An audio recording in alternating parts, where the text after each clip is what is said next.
Hello বন্ধুরা, কেমন আছো তোমরা সবাই? শুভ দুপুর সবাইকে। আজ সোমবার, আর ঘরবাড়ি দেখে বুঝতেই পারছো আমি কোথায় আছি। হ্যাঁ, ঠিক ধরেছো, আমি শ্বশুরবাড়ি চলে এসেছি। যতই ঘুরি না কেন, মায়ের বাড়ি দিদির বাড়ি যাই ঘুরি না কেন, শেষমেশ নিজের সংসারে নিজেকে ফিরতেই হবে। তো আমার আজকে ভয়েস এমনি তোমাদের সাথে কথাটা ঠিকঠাক বলা হয়নি, নয়েজ হচ্ছিলো, সেই জন্য আবার আমাকে ভয়েস ওভার দিতে হলো। তাই আমার মুখের সাথে হয়তো মিলছে না কথাটা। তো এদিকে দেখো, এক জায়গা থেকে ঘুরে আসলে না কাজের আর কোনো শেষ থাকে না, প্রচুর কাজ। ঘরদোর পরিষ্কার করেন, আর আমি প্রায় মাসখানেক ছিলাম না, সেই জন্য ঘরদোর পরিষ্কার করতে করতে আমার অবস্থা খারাপ। আর ছেলেরা তো জানোই কোনো ঘরবাড়ি পরিষ্কার করার বেলায় থাকে না।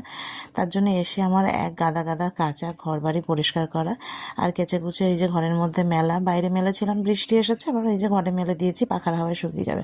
আর মেয়ের খাওয়া হয়ে গেছে, ও খেয়ে দিয়ে এখন শুয়ে শুয়ে খেলছে। তো চলো আমিও এখন খেয়ে নেব। আর চলো দেখে নিই আজকে কি রান্না করেছি। তো তেমন কিছু রান্না করিনি, কারণ আমার না এসে আর মাছালা টাচালা তেমন আসেনি, বৃষ্টি হচ্ছে না, সেই জন্য মাছ টাছ কিছু কেনা হয়নি, তেমন কিছু রান্না হয়নি। তাও চলো যা রান্না হয়েছে তাই তোমাদের সাথে শেয়ার করি। তো চলো দেখে নাও আজকে কি রান্না হয়েছে। আর সবই কম কম আছে, কারণ সব সব খাওয়া হয়ে গেছে। যে ভাত, উচ্ছে আলু ভাজা, কুমড়ো দিয়ে ডাল করেছি, আর ডিম ভেজে ঝোল করেছি। তো চলো দেখতে থাকো, ভালো লাগলে লাইক করো, শেয়ার করো, কমেন্ট করো। টাটা।